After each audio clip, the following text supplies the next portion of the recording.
अच्छा चलिए ठीक है, तो हम लोग सबसे पहले आज हम लोग ना ABCD से शुरू करते हैं। आप लोग को लग रहा होगा ABCD पढ़ रहे हैं हम लोग इतने हायर क्लास में आकर के, लेकिन खैर कोई बात नहीं है। थोड़ा सा हम लोग शुरुआत से पढ़ रहे ना तो लगेगा कि हम लोग सब कुछ पढ़े, कुछ छूटे नहीं है। ठीक है, तो सबसे पहले हम लोग क्या करते हैं, अल्फ़ाबेट पढ़ते हैं। अल्फ़ाबेट, तो अल्फ़ाबेट हम लोग कहते हैं ABCD को अल्फ़ाबेट ही कहते हैं हम लोग, ठीक ना। तो आप लोग जानते होंगे अल्फ़ाबेट सब कोई, तो बताइए अल्फ़ाबेट होते कितने हैं? हाँ 26 ना, हाँ 26 होता है अल्फ़ाबेट। तो लेटर कितने होते हैं? लेटर भी 26 और अल्फ़ाबेट भी 26। हाँ अल्फ़ाबेट, पहले समझिए, पहले अल्फ़ाबेट का हिंदी बोलते हैं हम लोग वर्णमाला।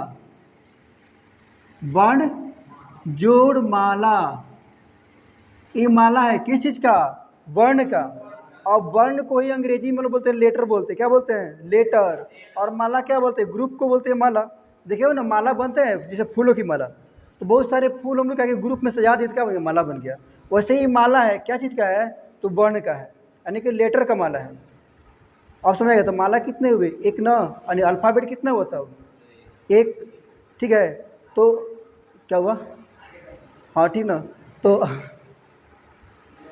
आप लोग अच्छा ठीक है चलिए, एक वो बोल रहे हैं एक जयमाला भी होता है ना। ठीक है, जयमाला आप लोग का भी होगा दिन, है कि नहीं? अभी समय याद दीजिए, जयमाला होगा सब किसी का। जयमाला में हम लोग पहुँचेंगे, क्या करने गए? जयमाला जब होता है तो बच्चा सब कुछ गिफ्ट उफ्ट लेके जाता है ना, तो आप लोग क्या लेके जाइएगा? गिफ्ट में क्या? सूप, हाँ हंसुआ खुरपी लेके जाइए, सबसे बेहतर हो गया हंसुआ खुरपी, क्योंकि इसके बाद क्या करना है? सोहनी कटनी करना है ना, है कि नहीं? तो हंसुआ खुरपी लेके जाइए गिफ्ट में आप लोग। तो देखिए क्या होता है, वर्णमाला, यानी कि इसी को बोलते हैं हम लोग, क्या बोलते हैं? अल्फ़ाबेट बोलते हैं। ठीक है, इसीलिए हम लोग देखेंगे तो अल्फ़ाबेट कितना हो गया? एक हो गया, ठीक ना। और इस अल्फ़ाबेट के लेटर 26 होते हैं। कितने होते हैं? लेटर 26 होते हैं। इस अल्फ़ाबेट के क्या होते हैं? लेटर्स कितने होंगे? 26। अब समझ में आ गया? अल्फ़ाबेट एक, उस अल्फ़ाबेट के लेटर कितने हुए? 26, ठीक ना। और ये लेटर कितने प्रकार के होते हैं? दो प्रकार के। कौन कौन? और वो बोल रहा हूँ उधर छोटका ABCD पढ़ के ABCD ठीक है, ठीक है वो भी सही है। वोवेल्स और कॉन्सोनेंट्स होता है, ठीक है। तो इसमें क्या होता है, लेटर कितने प्रकार के? वोवेल्स, ठीक है ना। ये कितने होते हैं, कौन कौन होते हैं? पहले बताइए वोवेल्स कौन कौन होते हैं? A, E, I, O और U, ठीक है। ये क्या कहते हैं? इसको वोवेल्स कहते हैं। और उसके बाद जो बाकी बच गया क्या होगा? वो कॉन्सोनेंट्स होंगे। जो बच के क्या होगा? कॉन्सोनेंट होगा, ठीक ना। अब देखिए इसको हम लोग इतना ही रहने देते हैं। जिस तरह से क्या होता है, एक बार और देख लेते हैं हम लोग, माला में जिस तरह से रंग बिरंग के फूल होते हैं, उसी तरह से इसमें भी जो ये माला है ना, किसी का लेटर का माला है, यानी ग्रुप्स ऑफ लेटर्स। इसमें भी दो कलर के हैं। कौन कौन? वोवेल्स और अल्फ़ाबेट। छोटका ABCD बड़का ABCD नहीं, ठीक ना। तो हम लोग क्या करते हैं, इसको इतना ही रहने देते हैं, समझने के लिए इतना ही रहने देते हैं। इसको हम लोग यहीं पर स्टॉप करके हम लोग आगे निकलेंगे, ठीक ना। इतना समझ में आ गया कि हम लोग को पहले सबसे पहले बोलिए अल्फ़ाबेट एक, इस अल्फ़ाबेट के लेटर कितने? 26। और कितने टाइप के लेटर होते हैं? दो टाइप के। कौन? वोवेल्स और कॉन्सोनेंट। ये वोवेल्स हम लोग याद रखेंगे, A, E, I, O, U को वोवेल्स कहा जाता है, लेकिन ये वोवेल्स की परिभाषा सही नहीं है, हम लोग बाद में पढ़ेंगे इसके आगे, ठीक है। इसको यहीं तक हम लोग क्या करते हैं, स्टॉप करते हैं। आगे कुछ पढ़ेंगे तो बाद में ज्वाइन कर देंगे इसको, ठीक ना, कोई दिक्कत? इसको रहने दीजिए। अब इसके बाद हम लोग पढ़ेंगे, देखिए इसके बाद हम लोग आर्टिकल पढ़ेंगे। क्या पढ़ेंगे? आर्टिकल। ये आर्टिकल तीन होते हैं, ए, एन और द। ये तीनों को क्या बोलते हैं हम लोग? आर्टिकल बोलते हैं, ठीक ना। ए, एन, द आर्टिकल बोलते हैं। इसके पहले आप लोग पढ़े होंगे, नर्सरी से ही पढ़ाया जाता होगा, ये आर्टिकल है, ठीक है। इसमें कोई दिक्कत नहीं ना है। तो आर्टिकल हुए कितने? तीन। ए, एन और द को आर्टिकल कहता है। लेकिन इसमें ध्यान रखिएगा, ये आर्टिकल का कोई डिफिनेशन खास होता नहीं है, हम लोग बता देते हैं, ठीक ना। आर्टिकल हम लोग कहते हैं किसी नाउन या प्रोनाउन के पहले लगकर उसकी वैल्यू को घटा या बढ़ा देता है, यानी कि वैसे शब्द को नहीं, तीन है ना, इसी तीनों में से कोई, यानी कि वैसे शब्द जो किसी नाउन के पहले लग कर उसकी वैल्यू को घटा या बढ़ाते, यानी कि उसके नाउन के महत्व को दर्शाता है। जैसे आप लोग देखे होंगे कैसे ए द का प्रयोग होता है जो दुनिया में थोड़ा अलग पहचान रखता हो, बड़ा हो, महान हो, यूनिक हो, उसके पहले द लगता है। तो इसलिए क्या हो गया, यानी कि बड़ा आदमी हो कि नहीं हो गया, उसका वैल्यू क्या हो गया, बढ़ गया। और ए और एन का कहाँ होगा, जहाँ पर जो जिसके बारे में नहीं जानते हैं, अज्ञात है या छोटी चीज़ है, उसके पहले क्या करते हैं, ए और एन लगाते हैं। तो इससे हम लोग मालूम क्या चला, यानी कि जिसके पहले ए और ए लग गया उसकी वैल्यू को करते घटा जाता है, और द जिसके पहले लग गया उसके महत्व को बढ़ा देगा।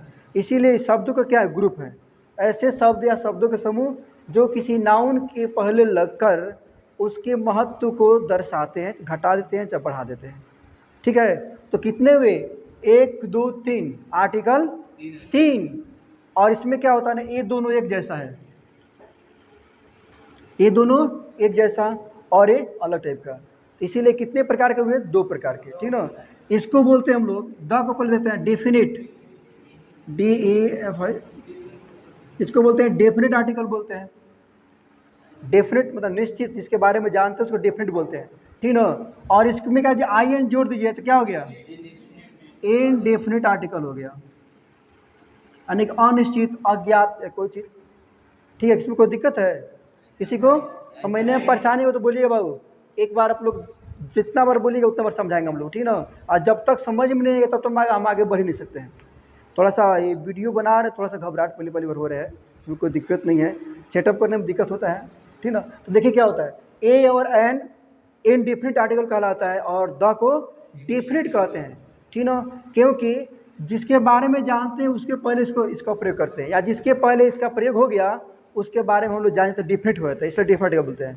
सबसे पहले इसका अर्थ देखिए, ए और एन का दोनों का अर्थ क्या होता है, देखिए तो वीडियो में आ रहा है क्या, एक होता है, एक, ठीक ना, या फिर कोई,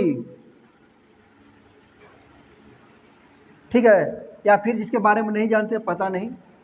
जैसे आपको बताते हैं, जैसे मानते कोई बाहर आकर के आप गए बाहर पानी पीने के लिए, ठीक ना, और कोई वहाँ व्यक्ति आया है, पूछ रहा है बाबू थोड़ा सर को भेज दीजिए, सर को भेज दीजिए, और आप आए वहाँ से बोल दी सर एक आदमी बुला रहा है आपको ना, a man is calling you, यानी एक आदमी बुला रहा है, क्या बोले अंग्रेजी में, a man is calling you. अब पता है कौन आदमी है, नहीं पता, तभी नहीं बोल रहे एक आदमी बुला रहा है। चाहे उसी को बोलते हैं यार कि कोई बुला रहा है आपको, क्या बोलते हैं, कोई बुला रहा है, यानी a man is calling you. और पूछ देखो आदमी कौन है तो क्या बोलिएगा, सर पता नहीं कौन है। तो इसका अर्थ एक आदमी है ना, एक आदमी बुला रहा है, तो इसका अर्थ क्या, पता नहीं भी होता, जिसके बारे में नहीं जानते, क्या हुआ, अनिश्चित हो गया, अनजान हो गया। यानी कि इससे साबित होता है कि ए और एन जिसके पहले लग गया उसको क्या बनाता है, अनजान बनाया जाता है, अपरिचित बनाया जाता है, या उसी को बोलते हैं अनिश्चित। इसलिए से क्या बोलते हैं हम लोग, इनडेफिनिट आर्टिकल बोलते हैं हम लोग, ठीक है। और जिसके पहले द लग गया उसको डेफिनिट बनाया जाता है। जैसे मान लेते वही व्यक्ति और कल आ गया, फिर कल आ जाए और बोले बाबू थोड़ा सर को एक बार भेज दो, तो क्या बोलिएगा, सर वो वही आदमी आया है जो कल आया था, वही आदमी आया है जो कल आया था। तो क्या हुआ, वो डिफिनिट हो गया, जिसके बारे में जानते हैं उसके पहले द लगा देंगे, और जिसके पहले नहीं आते उसके पहले ए और एन लगता है। तो देखिए इससे एक साबित होता है कि कोई भी नाउन जिसका अगर जिक्र या प्रयोग पहली बार किया जाता है तो अनजान होता है। आप किसी भी व्यक्ति से मिलते हैं, पहली बार मिलते थे क्या, तो आपके लिए वो अपरिचित होता है, अनजान होता है।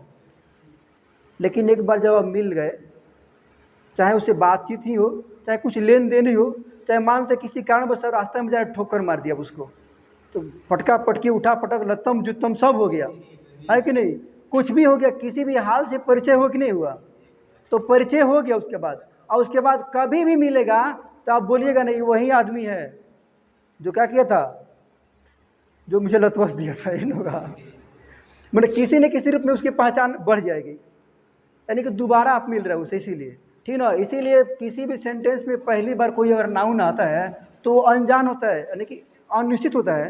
तो उसके लिए क्या होता है, हम लोग ए और एन का प्रयोग करते हैं। किसी भी सेंटेंस में पहली बार कोई अगर मतलब कि नाउन आया, जैसे क्या बोल देंगे, जैसे आप लोग घिसा पीटा कहानी आप लोग जानते होंगे, देयर वाज ए किंग, आप लोग समझो सेंटेंस हो गया ना, इसमें राजा आया, पहली बार आया, नाउन है ना, देयर वाज ए किंग, यानी कि कोई राजा था। ये नहीं पढ़ते हम लोग, कोई राजा था, एक अर्थ क्या हो, कोई हुआ। चाहे फिर बोलते हम लोग एक राजा था, एक राजा था, ये नहीं पढ़ते हम लोग, यानी कि एक राजा था। ठीक है, अगर उसी सेंटेंस में फिर दोबारा उसी राजा को लिखते हम लोग, उस राजा के 4 बेटे थे, तो क्या होगा, तो द लग जाएगा। The king had 4 sons. उस राजा के कितने बेटे थे, 4 बेटे थे। देखिए पहला सेंटेंस में किंग आया है, इसके पहले आर्टिकल ए लग गया। और हम आपसे पूछे उस राजा कौन राजा, तो जानकारी क्या होगा, पता नहीं कौन था, नहीं जानते थे, फिर क्या लग गया, ए और एन लग गया। अगर वही राजा फिर दोबारा सेंटेंस में प्रयोग कर रहे हैं, द किंग हैड 4 सन्स, यानी कि उस राजा के 4 बेटे थे, तो राजा क्या हो गया, हम लोग के लिए परिचित हो गया। कभी भी, जैसे अभी आप लोग बताएं, कभी भी कोई पहली बार मिलता है, किसी से भी मिले तो अपरिचित होता है, लेकिन दोबारा कभी भी मिले तो परिचित हो जाता है।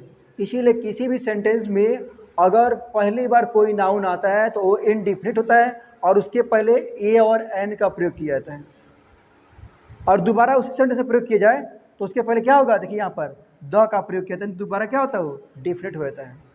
लेकिन थोड़ा सा समस्या ये है, अभी आप लोग बोले हैं कि सर ए और एन दोनों का अर्थ तो एक ही होता है, दोनों का अर्थ एक, कोई या फिर पता नहीं कौन है, ठीक ना, पता नहीं, दोनों का अर्थ एक ही जैसा होता है।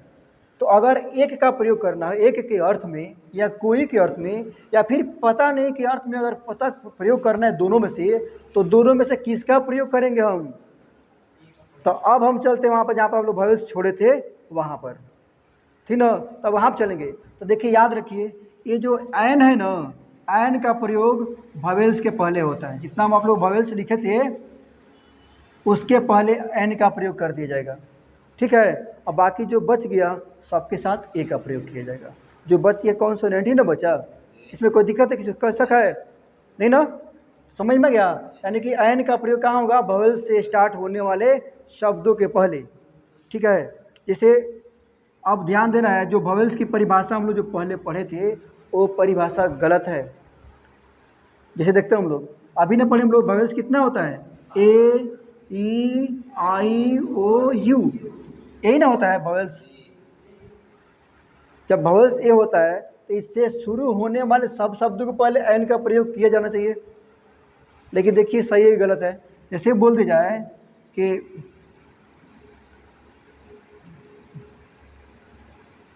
आई हैव एन, देखिए तो दिख रहा है लिखा हुआ दिख रहा है पूरा, I have an unique car, मेरे पास एक मतलब कि यूनिक गाड़ी है। तो आप लोग क्या देखिए, आप यूनिक है ना, यूनिक यू से शुरू हो रहा है, तो अभी इसको क्या समझे आप लोग, भवेल समझे ना, यू। तो यू के पहले हम लोग क्या करते हैं, अभी बताएं आप, भवेल से है, भवेल से पहले क्या लगना चाहिए, एन लगना चाहिए, ठीक ना। लेकिन ये क्या हो गया, सेंटेंस गलत हो गया, ये सेंटेंस गलत है, क्योंकि भले यहाँ पर लिखा गया यू भवेल से यहाँ दिख रहा है, लेकिन हम लोग क्या करेंगे ना, ये गलत हो गया। जो ए डिफिनीशन है ना, भवेल्स के जो डिफिनीशन है, ये बचपन में पढ़ाया जाता है, छोटे छोटे बच्चों को पढ़ाया जाता है। छोटे छोटे जैसे आप लोग पढ़े होंगे, मॉन्टेसरी क्लास में पढ़े होंगे, मॉन्टेसरी क्लास में इसलिए बताया जाता है कि जितनी बच्चे की समझ होगी, कैपेसिटी होगी, क्षमता होगी समझने की, उतना ही उसको समझाया जाएगा। उसको ज़्यादा समझाएंगे ना तो बाउंस कर जाएगा, ऊपर से निकल जाएगा, इसीलिए उसको उतना ही बताया जाता है। ए ई आई ओ यू को ही क्या कहते हैं हम लोग, भवेल्स मानते हैं। जिस तरह से क्या होता है, ट्रक का जो माल है ना, टेम्पू पर नहीं अट सकता है।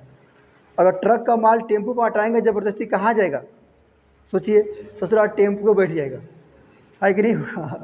तो वैसे ही छोटे बच्चों को ही इतना बताया जाता है, लेकिन बाद में आप लोग हायर क्लास में आ गए हैं, आप लोग बताया जाएगा, ध्यान दीजिएगा कि हम लोग भवेल्स किसे कहते हैं, कि जितना इंग्लिश है ना उसका जो हिंदी उच्चारण देखेंगे, हिंदी उच्चारण भवेल्स किसे कहेंगे हम लोग। अब थोड़ा इधर देखते हैं, पढ़ाने का थोड़ा अजीब अजीब पढ़ा रहे हैं हम, ठीक ना। तो भवेल्स किसे कहेंगे, जिसका हिंदी उच्चारण ना अ आ ई चाहे ई ऐसे, और फिर उसके बाद ए आए इत्यादि इत्यादि की सहायता से उसका हिंदी उच्चारण शुरुआत हो ना, उसी को हम लोग भवेल्स मान लेंगे। अच्छा एक बात बताइए, ये हिंदी में इसको क्या बोलते हैं हम लोग, स्वर वर्ण बोलते हैं, स्वर वर्ण बोलते हैं, याद रखिएगा यहाँ पर। तो स्वर को ही बोलते हैं हम लोग अंग्रेजी में वोवेल्स। क्या बोलते हैं? वोवेल्स। और वर्ण को यही बताया था आप लोगों को, वर्ण को अंग्रेजी में क्या बोलते हैं? हाँ, लेटर नहीं बोले हम लोग, अरे बोले हैं लेटर बोलते हैं कि नहीं वर्ण को? इसीलिए बने कि स्वर को क्या बोलते हैं हम लोग? वोवेल्स। ठीक है, वोवेल बोलेंगे स्वर को, और वर्ण को बोल देंगे लेटर, तो वोवेल्स लेटर हो गया। यानी कि हिंदी में अ आ ई उसे शुरू होता है, उसी को हम लोग समझेंगे क्या? वोवेल समझेंगे। और जिसका हिंदी उच्चारण इसी की सहायता से होगा ना, उसी को हम लोग क्या मानेंगे? वोवेल्स। जैसे कि यहाँ पर लिखे हैं यू, भले तो यहाँ पर इसके अनुसार यू तो क्या हुआ? वोवेल्स हुआ, लेकिन इसको हम लोग हिंदी में ऐसे लिखते हैं, यूनिक लिखना हो ना, ऐसे हम लोग यूनिक लिखते हैं। यूनिक या से शुरुआत होता है, तो क्या देखिए य इसमें है नहीं है, तो ये वोवेल्स होगा नहीं, तो क्या होगा? कॉन्सोनेंट होगा। जब कॉन्सोनेंट होगा तो यहाँ पर एन का प्रयोग नहीं होगा, क्या होगा? ए का प्रयोग होगा। समझ में गया? जैसे यूनिवर्सिटी क्या लिखते हैं? यूनिवर्सिटी लिखते हैं ना, तो इसमें भी देखिए क्या लिखिएगा? इसको भी हम लोग अंग्रेजी में हिंदी में क्या लिखेंगे? यू से लिखेंगे हम लोग, ठीक ना? ठीक है, यूनिवर्सिटी। तो यहाँ भी क्या होगा? एन नहीं बल्कि क्या होगा? ए होगा, ए यूनिवर्सिटी। अब जैसे आप लोग समझते हैं, इसके अलावा जितना बच गया सब कॉन्सोनेंट है। इसके अलावा जितना बच गया सब के सब क्या होगा? कॉन्सोनेंट होना चाहिए। लेकिन देखिए अभी आप लोग बोले हैं कि वह एक ईमानदार आदमी है, ये एज, देखिए